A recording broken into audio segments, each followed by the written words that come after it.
WIBTA, if I m25 come clean and tell my girlfriend f21 that her parents hate me? Story 1. I've been with my girlfriend, I'll call her Sally, for around 6 months and things have been going great. She's extremely sweet and gentle, absolutely adorable, and just the most though, and caring person I have ever met. When we first started getting to know each other, I found out that she was quite innocent, in the sense that she doesn't understand most innuendos and has a hard time getting those kinds of jokes. She also doesn't smoke, drink, have tattoos. She has never gone to a bar or a party and has never gotten in trouble in school or anywhere. At first I thought nothing much of it, but I did find it interesting that she liked me in the first place, considering that I drink, have a few piercings and tattoos, just the opposite of her really.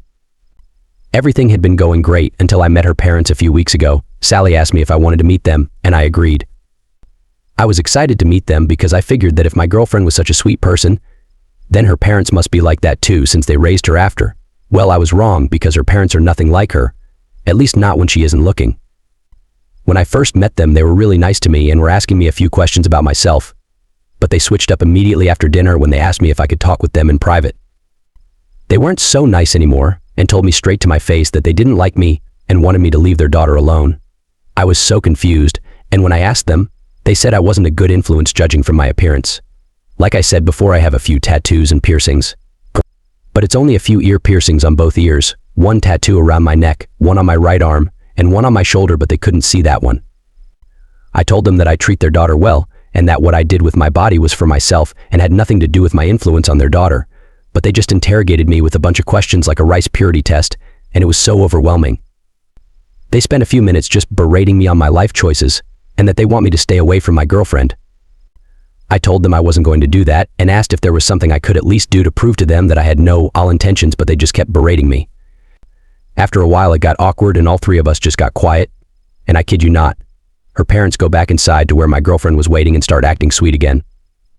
I just stayed quiet throughout the rest of the night because it felt so awkward. Sally noticed and she asked me if I was all right and got really worried, but I just told her I was tired. Now I can't stop debating whether or not I should tell Sally about what her parents said to me. I feel terrible keeping this from her, and a part of me wants to tell her, but another part of me thinks it's best to stay quiet and keep the peace and just try to make her parents like me over time. Our advice. Patient. In this situation, honesty and communication are key pillars of a healthy relationship. While it's understandable to want to keep the peace and not cause unnecessary distress, it's also important for Sally to know what transpired between you and her parents. Consider the potential consequences of not telling her. If Sally were to find out later from her parents or through some other means, it could lead to feelings of betrayal or mistrust towards you for keeping such a significant incident hidden. It might also create tension within your relationship if she feels like you've been withholding important information from her. However, the way you approach this conversation is crucial. Emphasize your commitment to Sally and your desire for her parents to see the positive qualities in you that she sees. Express how their words made you feel, but avoid placing blame or speaking negatively about her parents. It's also important to consider Sally's relationship with her parents and how she might react to this news. She may already be aware of her parents' conservative views and their tendency to judge based on appearances. She might appreciate your honesty and be supportive of you, or she might feel torn between loyalty to you and her parents. Ultimately, by having an open and honest conversation with Sally, you're giving her the opportunity to understand your perspective and make informed decisions about her own relationships. It may also pave the way for constructive dialogue between you and her parents in the future, as you work towards building mutual respect and understanding. First comment, NTA. Can't judge a book by its cover. I'm 38F, married to a very friendly and charming guy. Everyone who meets him thinks he's so wonderful. He's a diagnosed vulnerable narcissist. His charm isn't real. It's all a facade. He's very handsome and fit. He doesn't have any tattoos or piercings, but I do. I'm covered in tattoos and piercings. I would be you in this situation, op, LOL. I'm the only one who's seen my husband without his mask, and by that I mean I've seen his true self, and it's as ugly as he is handsome. My mom has heard him without the mask, but only on accident because he didn't think anyone else was around. I want to assure you or anyone else I'm not in any danger anymore. We don't live together and I'm just staying for the health insurance. I have plans in the next couple years to end things with him. Anyone who has dated, married, or has a family member with NPD knows what I'm talking about. I actually have a lot of sympathy for my husband. He had a shit childhood that wasn't his fault. His father is a grandiose narcissist. I'm convinced it's nature and nurture. My husband deserved better, and it's so sad when I think of the person he should have been, but he never got the chance. I have a lot of sympathy for anyone who's been diagnosed with one of the cluster B personality disorders. Life has not been kind to them. However, I still hold them responsible for their behavior. I have ADHD and I'm still responsible for my behavior. Mental illness be damned.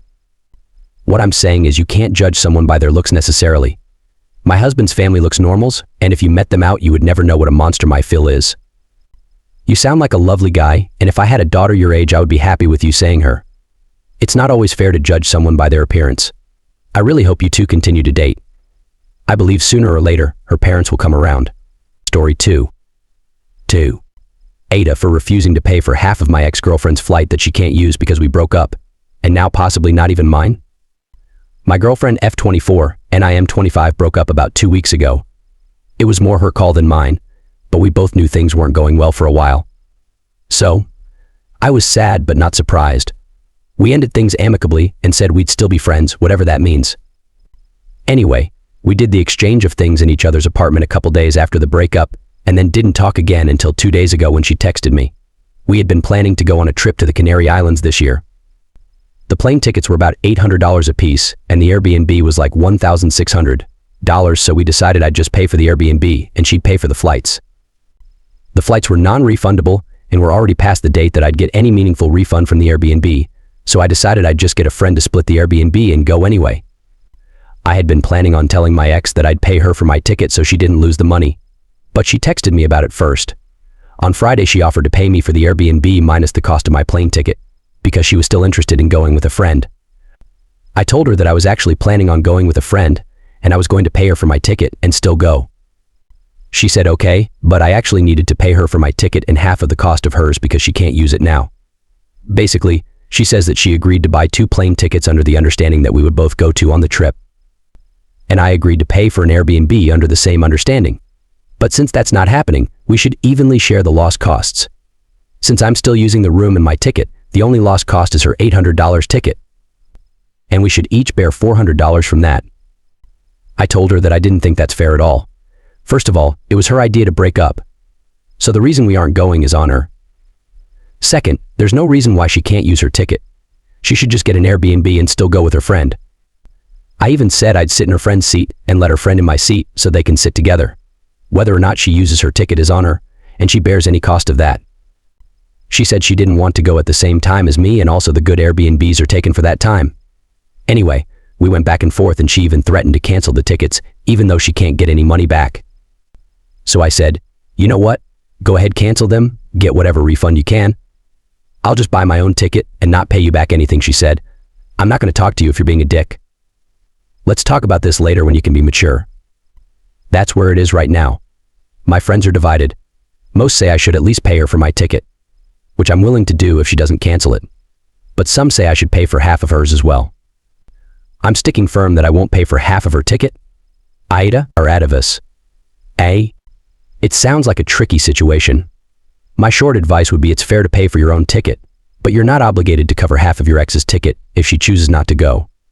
However, maintaining open communication and finding a compromise could prevent further conflict. First comment. You both separately wanted to use the trip bringing someone else, and since you control the Airbnb, you beat her to it, meaning she'd have to scramble for a new accommodation. She's right, her options are limited now. Why is it fair that you get the Airbnb? Because you happen to control that part of the trip? Does it really even it up if she does as you suggest and find another place? And if she did find a new Airbnb, presumably less desirable and or more expensive, would you compensate her for the difference? After all, you dictated that the fair solution was each of you to do the trip, meaning she had to find a new place. You could play the fair game round and round on this one. Bringing up that she broke up with you was irrelevant and signals you're not really thinking objectively about this. Her proposal that you share the loss on this sounds objectively fair. She'd have done what you did. I used the plane ticket and the Airbnb another friend but didn't have the opportunity. Then you'd be looking for a new Airbnb and probably come to the same conclusion: she did not worth it. WIBTA. Second comment.